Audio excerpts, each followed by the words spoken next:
Bonjour mes petits phénix, c'est Kuro et aujourd'hui je suis de retour pour vous faire un petit top 5 des Chevaliers d'Or dans Saint Seiya.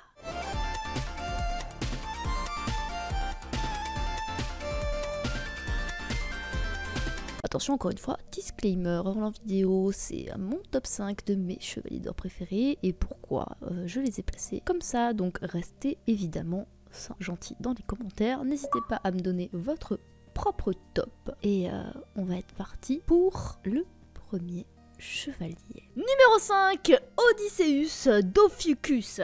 Je pense que pas mal d'entre vous ne vont pas connaître. Donc Odysseus Dophiuchus ou Ulysse est un personnage de Saint Seiya Next Dimension. Le fameux 13e chevalier d'or. Il est connu au sanctuaire comme étant une légende et comme étant un chevalier maudit provoquant l'ultime destruction. Sa puissance est telle qu'il fut considéré comme l'égal des dieux. Sa maison se trouvait originellement entre celle du Scorpion et du Sagittaire. Sa légende précise qu'il était le plus puissant et le plus doué 8800 d'Athéna, qui avait le pouvoir de guérir toutes sortes de blessures et toutes sortes de maladies, mais qu'il fut banni pour avoir voulu s'élever au même rang que les dieux, et la réincarnation du légendaire Chevalier d'Or Asclepius. En tant que réincarnation d'Asclepios ou d'Asclepius, en fonction des trades, Dophiuchus Odysseus possède des dons curatifs. Il a aussi l'hypnothérapie, donc Odysseus a la capacité de plonger les gens dans un sommeil curatif. Odysseus est capable aussi d'annuler les soins qu'il a procurés par le passé. J'ai voulu parler que très brièvement de ce chevalier car c'est très compliqué de parler de la version Next Dimension de Saint Seiya et je pense qu'il faudrait une vidéo dédiée pour ce personnage d'ailleurs. Mais j'aurais qu'une chose à dire, c'est le seul chevalier qui est comparé à un dieu et donc au-dessus aussi des chevaliers de la Vierge qui sont représentés comme les chevaliers les plus proches de Dieu. Lui, il en est limite 1. Numéro 4, Albafika des poissons est le gardien du 12e temple du Zodiaque et le premier Gold Saint à mener un long combat dans Saint Seiya The Lost Canvas. Bébé, Albafika est abandonné dans un champ de roses, de Royal Demon's Rose. De rose royale démoniaque. Il y survit grâce à sa résistance naturelle au poison et est recueilli par Lugonis des poissons qui devient à la fois son maître et son père adoptif. Royal Demon Rose, cette attaque prive lentement sa victime de ses 5 sens à partir du moment où celle-ci a senti le parfum de la rose ou a été piquée par l'une de ses épines. Il a d'autres attaques, évidemment le Piranha rose, Piranhas rose, celle des piranhas, les roses noires, de l'attaque déchiquette tout sur leur passage. Le Bloody Rose, une rose blanche qui transperce le cœur et absorbe tout le sang se teintant alors de rouge. Et Crimson Thorn, au contact de ces roses, le sang d'Albafika est devenu lui-même un poison. Il expulse son sang sous la forme des milliers d'épines qui se plantent dans le corps de l'opposant et lui transmettent son poison par leur piqûre. La guerre sainte, à peine débutée, le sanctuaire entre en état d'alerte et les préparatifs de défense sont organisés de toutes parts. Albafika, dont le rôle en tant que gardien de la dernière maison du Zodiaque est normalement de servir d'ultime rempart avant le grand pop. Mais il décide de se rendre en première ligne, en périphérie même du sanctuaire. Son principal souci est la protection du village de Rodorio. Albafika place du coup ses Bloody Rose aux alentours du village, puis il part encore plus en avant pour finalement établir un immense parterre de Royal Demon Rose sur le chemin. C'est à cet endroit qu'il rencontre Minos du Griffon, ses sbires, on peut le dire, ses sbires, qui sont chargés de ravager le sanctuaire. Minos décide à confronter du coup à Albafika grâce à son gigantique Fierce Flaps. Je suis très nul en anglais, j'en ai marre de ces noms en anglais. Il parvient du coup à disperser pour de bon le champ de roses, puis passant outre les roses piranha de Albafika, il l'immobilise avec son cosmique marionnette, putain de bordel de trucs anglais. Cosmere, la marionnette cosmique, fait chier. Albafika, des membres du coup complètement brisés par la technique de son adversaire, n'est par ailleurs pas disposé à se laisser vaincre évidemment si facilement. Se servant de ses blessures, il génère un nuage de sang et déclenche son Crimson Thorn, le poison. Mais le résultat s'avère bien morne pour le saint des poissons. Le juge s'est protégé de toutes les aiguilles sanglantes en se servant des ailes de son surplis. Minos brise alors le corps d'Albafika puis le laisse gisant dans une mare de sang en forme de rose.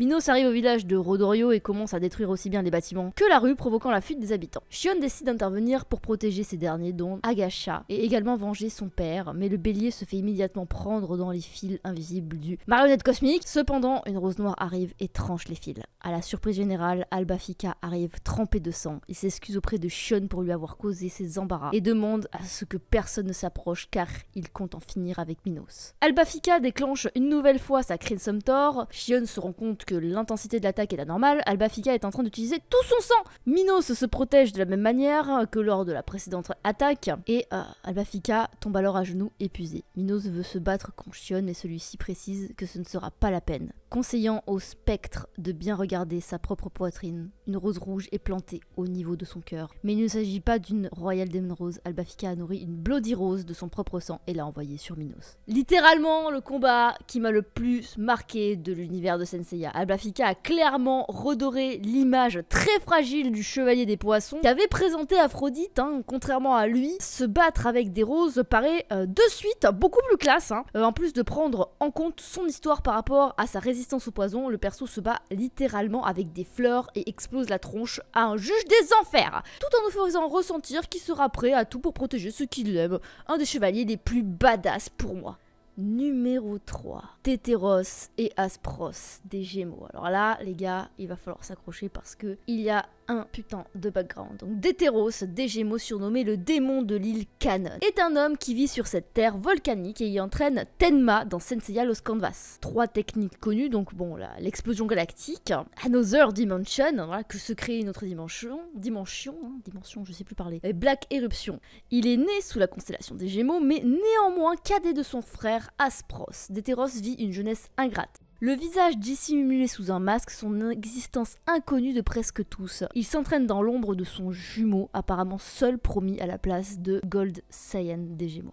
Tétéros reste sur l'île Canon pour s'y entraîner. Il fait également en sorte de développer un ego surdimensionné, à l'opposé de son ancienne attitude, espérant bien qu'une personnalité aussi affirmée l'aidera à ne plus être l'esclave d'un autre. Il vit en ermite et sa férocité laisse penser aux gens du village voisin que cet inconnu est un véritable démon. De ces ragots naît la légende du démon de l'île Canon, qui trouve même des échos jusque dans le sanctuaire. Aspros, quant à lui, est le premier saint légitime des Gémeaux au XVIIIe siècle dans Senseiya Lost Canvas. Il a les mêmes attaques, donc Galaxian Explosion, Another Dimension, et pour la dernière, ce n'est pas Black Eruption, mais Genruma Huken, donc illusion satanique ou illusion démoniaque. Aspros s'interpose pour protéger son jumeau, Tétéros, de soldats du sanctuaire qui le maltraitaient. Il lui reproche d'être venu espionner l'entraînement de son frère, ce qui est formellement interdit. Il se trouve également qu'ils sont superstitieux par rapport à l'existence d'un deuxième être né sous la constellation des Gémeaux et voit en lui un être maléfique. Aspros prend la défense de son cadet en leur disant que leur gémilité ne regardait qu'eux et que si ils souhaitaient détruire Tétéros, ils devront les supprimer tous les deux. Les gardes capitulent face à cette détermination mais partent en précisant à Tétéros que son existence n'a vraiment aucun sens s'il se résume à vivre dans l'ombre de son frère, tout en l'appelant numéro 2. La nuit venue, Tétéros, assis sur le fronton d'un temple en compagnie d'Aspros, demande à son frère si ses blessures dues au fouet lui font encore mal. Aspros le rassure et fait remarquer que lui aussi a bien été malmené. Tétéros est surpris que son frère se soucie d'une ombre comme lui, ce à quoi son jumeau aîné répond qu'il n'est pas une ombre. Aspros lui dit de ne pas se laisser influencer par les paroles des gardes et jure de devenir puissant afin que plus personne n'appelle son cadet le numéro 2 et que celui-ci puisse enfin vivre au grand jour. Tétéros regarde silencieusement Aspros en le trouvant lumineux et éblouissant. Une nuit, un intrus interpelle Aspros, alors que celui-ci s'entraîne seul au clair de lune. Il s'agit d'un jeune homme à l'apparence étrange, vêtu d'un smoking, d'un haute forme et pourvu d'ailes d'énergie sombre, se tenant accroupi au sommet d'une immense colonne. Ce nouvel arrivant se prénomme Yoma, demandant à Aspros s'il saurait où se trouve le sein de Pégase, et le jeune apprenti répond à cet inconnu que personne ne porte encore cette armure. Yoma, déçu, change de sujet de conversation en signalant à Aspros avoir vu en chemin un autre garçon qui lui ressemblait, mais muni d'un masque. Aspros lui explique, d'ailleurs on sait pas pourquoi, on sait pas comment il sait puisqu'il avait un masque qui se ressemblait, mais bon c'est pas grave. Aspros lui explique qu'il s'agissait de son jumeau, cadet, Tétéros, qui n'a pas le droit de venir voir son entraînement et ne pourra devenir un saint. Yoma fait remarquer que le nom de Tétéros signifie numéro 2 et ajoute préférer celui-ci au numéro 1. Le spectre commence à influencer Aspros en signalant que Tétéros voudra un jour prendre la place de premier. Aspros refuse de croire une telle insinuation, mais Yoma insiste en lui disant que Tétéros fait juste semblant d'être effacé et inoffensif afin de mieux lui planter un couteau dans le dos au moment opportun, soulignant le fait qu'Aspros ressentira de plus en plus la pression de son frère. Aspros se met en colère en rétorquant que Tétéros n'est pas ainsi. Ouais, il y a un gros background, hein, les gars. Je vous fais toute l'histoire, hein. Sinon vous allez pas comprendre. Yoma le mène alors au lieu où celui-ci s'entraîne en secret. Aspros, il a peu détruit une immense falaise pendant son entraînement, est choqué de voir Détéros reproduire la même prouesse. Aspros, troublé, se demande depuis quand son frère est capable d'une telle chose et se sent intimidé par les yeux de celui-ci quand il repense à son regard. Il ne peut comprendre cette situation et commence à penser que le fait de devoir vivre caché a peut-être créé un ressentiment chez Détéros. Il ne voit pas leur promesse se concrétiser assez vite. Aspros suppose que Détéros doit le jalouser et souhaite peut-être même prendre sa place. Yoma, dans le dos d'Aspros, profite de ce moment de doute pour toucher d'un doigt la tête de celui-ci. D'étranges ondes se créent. Yoma est satisfait, il a insufflé en Aspros une goutte de ténèbres qui continuera à le corrompre petit à petit de l'intérieur. L'histoire des deux frères est parfaitement adaptée au signe des Gémeaux, sans faire un copier-coller du duo emblématique Canon et Saga. Une histoire différente, des caractères différents qui les rendent d'autant plus intéressants tout en restant dans le principe du frère maudit qui caractérise les chevaliers des Gémeaux. Et forcément c'est mon signe du zodiaque, donc voilà hein.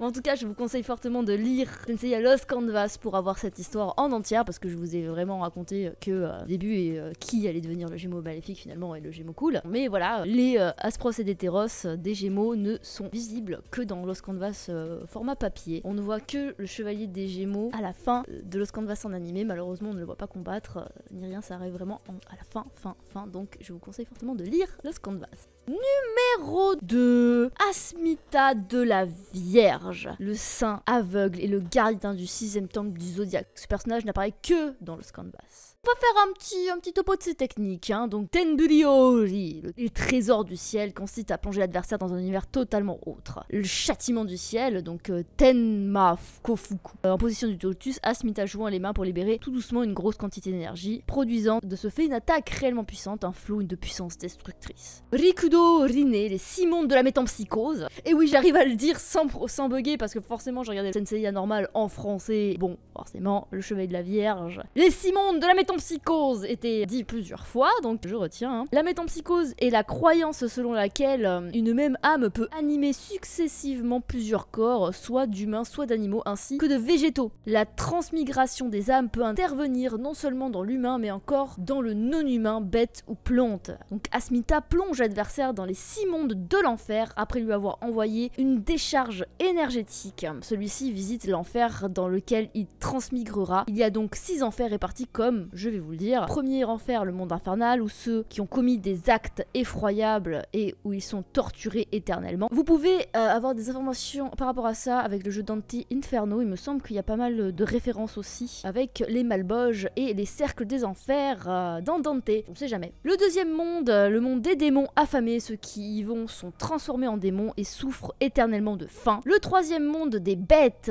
est changé en bêtes sauvages. Le quatrième monde des Ashura, démons guerriers. Dans ce monde, les combats sont incessants. Le cinquième monde, le monde des hommes. Et oui, on est en enfer clairement. Et le sixième monde, le monde des dieux et créatures célestes. Voilà, le sixième ça a l'air d'être le plus cool, à part si on se fait défoncer la gueule par des dieux, mais bon c'est pas grave. Ensuite, le trésor du ciel libère les esprits du mal, Tenku Aja Shimi Morio. Il est en position du lotus, muni du rosaire, et il agit de haut en bas, libérant ainsi des esprits démoniaques. Ces âmes semblent être scellées de démons attaquant l'adversaire. Et le Kan, cette technique ressemble un peu au Crystal Whale du bélier, à ceci près qu'elle entoure complètement Asmita, à la différence du Crystal Whale. Donc parlons un petit peu d'Asmita. La guerre sainte débute et Asmita reste à méditer dans sa demeure. Il se projette aux enfers au niveau de la grande cascade de sang afin d'y rencontrer Tenma de Pégase, en mission aux côtés de Yato de la licorne et de Yuzuriya. Il fiche alors le temps pour pouvoir se mesurer seul à seul avec Tenma, le chevalier de Pégase. Doutant de la cause de sa déesse, Asmita souhaite en effet tester celui qui s'est réincarné de nombreuses fois en tant que saint pour affronter les dieux, pour déterminer dans quel camp se situe la vérité. Celui qui s'est réincarné, c'est du coup le chevalier de Pégase, pour info, pas lui. Sa méditation terminée et ses doutes levés, le saint de la Vierge se rend sur l'autel d'Athéna auprès de cette dernière pour s'excuser de son comportement. Il lui donne par ailleurs son avis sur le saint de Pégase et lui soumet enfin une requête. Constatant que Sacha étant Athéna bien sûr, s'épuise à maintenir une barrière pour empêcher la résurrection par Alone des spectres tombés au combat, il souhaiterait quitter le sanctuaire pour mettre en place une alternative dont il a la connaissance, alternative qui évitera de mettre en danger la santé de la déesse. Il atteint Jamir où il met rapidement en déroute Edvard du Sylph et ses hommes qui comptaient attaquer les lieux. sachant que les spectres ne vont guère tarder à retrouver la vie. Il demande à Tenma, Yato et Yuzuriha de les contenir le temps nécessaire pour qu'ils insufflent son cosmos dans le chapelet qu'Hakurei a créé à partir des 108 fruits. Dans la foulée, il donne son sang pour faire renaître l'armure de Pégase, histoire de, au passage, poussant son cosmos à son paroxysme. Il atteint son but tout en se débarrassant définitivement, cette fois, des ennemis et parvenant même à gagner le sens de la vue. Néanmoins, l'effort auquel il a consenti lui est fatal. Avant de disparaître, il confie Athéna à Tenma. Sans ce chevalier, la guerre aurait probablement penché en faveur de Hadès. Grâce à lui, les surplis ne reviennent plus à la vie. C'est littéralement un des personnages les plus importants de tout l'univers, vu qu'on retrouve son chapelet des années après, au vu de l'importance d'empêcher les spectres de revenir à la vie, pour être sûr de pouvoir se battre contre Hadès dans les futures guerres saintes. C'est littéralement le sauveur d'Athéna pour la guerre sainte contre les surplis d'Hadès. Et le numéro 1, ou les numéros 1 si j'oserais dire, Saga et Canon des Gémeaux.